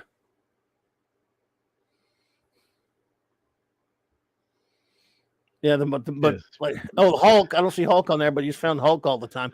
The problem with Hulk was he was the same height as all the other ones, and it used to aggravate me. Yeah, it should be taller. Yeah, but they weren't going to go scale. You know, Mr. Mix, for example, Mr. Mix's Pidalick should be way smaller. Right. He just looks like Michael J. Pollard, who played him many, many years after this on the Superboy TV shows. Strangely enough. And we got the Super Gals too. Yep. I never saw these. Not that again, look at the Catwoman one. You know, as a kid, I probably wouldn't have bought them. I was being a little chauvinist, I guess. Catwoman, yes, not a good costume there. Yep.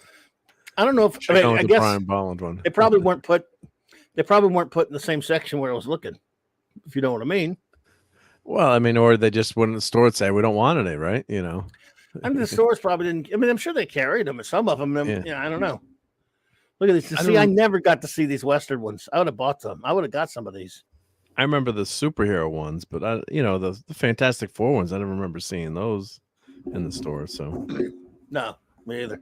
I don't remember seeing these Western ones. Remember, you were in Civilization. I was down here in the South. Yeah. So Michael J. Pollard, MJ Pollard was fantastic. I adored his character acting. Yes, he was good. All right, Sean, take it easy, buddy. Good night, Sean. Thanks for being here, bud. Great hanging out with you. Good to see you there, my brother. Oh, Teen Titans arrived 77. Yep. Never got those either. Never saw them. Oh, and then they switched from the window boxes to blister cards. Yeah, so the packaging. Yeah.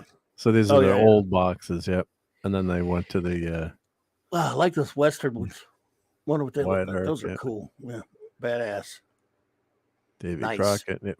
And Westerns were the king too back in the 50s and 60s and 70s. When was this though? Because they started to die out in the 70s as far as movies and TV shows.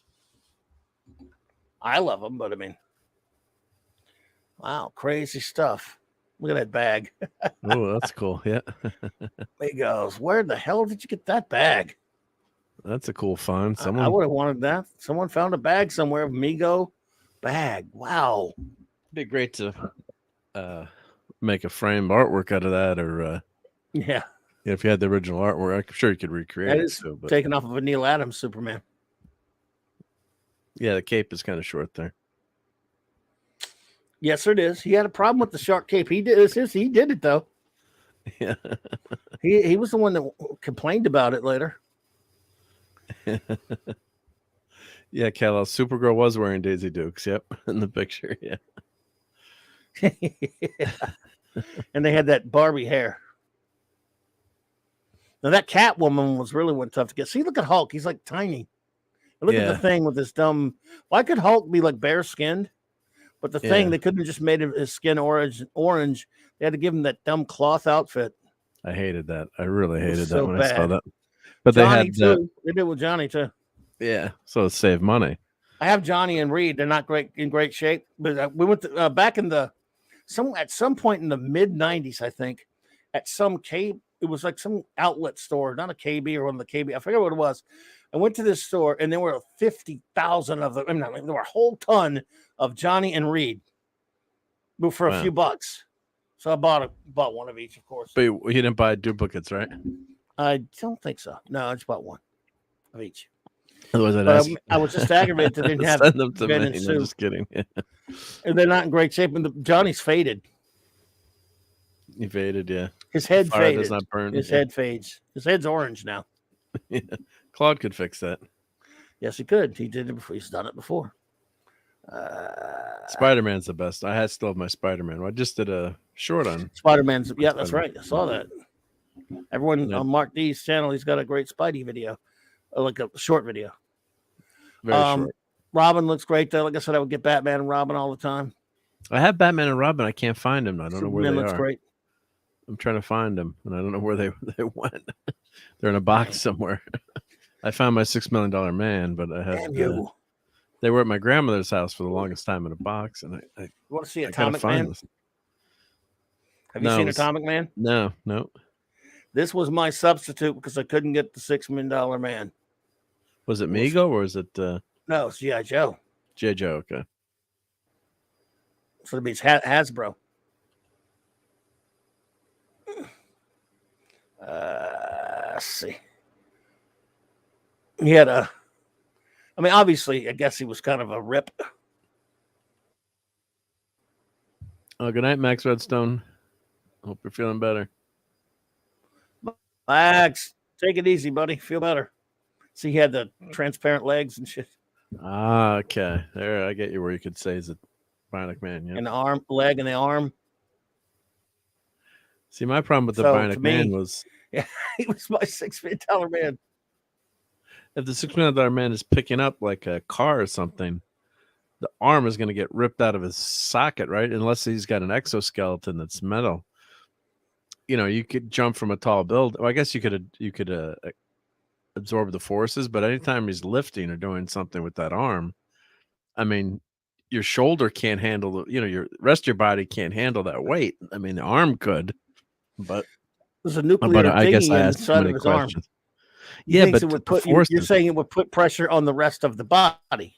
yeah, there's no way you could do it. I mean, No, you could yeah, when he punch goes really to lift hard. it, you're saying that all the power that is being utilized for the lifting can't just be in the arm. You're saying it's got to put stress on the body and rip his arm off. Yeah, I mean, unless you they put an exoskeleton where you'd have Right. support, but you can't just lift because you got the stuff in between. It's like I'm so glad you weren't around in the 70s when I was loving that show, ruining it for me. so I just ruined the Damn it. $6 Million Man for you. You can do it's not. I'm like, it's not true. He can do anything. He can't, man. He's gonna play in a car, but he can do anything. Yeah, Man. There's no way, man. Game over. Mark's version of the $6 Million Man. At last one episode, he goes to pick the car up, and his arm And it rips rips out his of his arm off. body. Right. Yeah. Damn you. Not What with about super running? What strength, about the like- running? The running, wouldn't his legs tear from his body too? Well, you would have to have all metallic pieces, right? It'd have to be all metal. So, I mean, got- it's wherever you join in. He's got two bionic legs down to about I think they're not below the knee. I think the whole legs. But I think it was the whole guess leg, that yeah. would be fine. It wouldn't. I know the friction isn't enough at 60 miles an hour to hurt him. Yeah, but But- plus you would the forces of jumping and you land from well, I guess if he's landing, the legs theoretically could absorb the force. They'd have to have enough motion though, because then you'd shatter your spine when you land. If you take like 20 G's of forces, unless the legs could Right. cushion the blow. But of Lisa course, says we're not supposed to his ask hips these would questions. be shot in no time.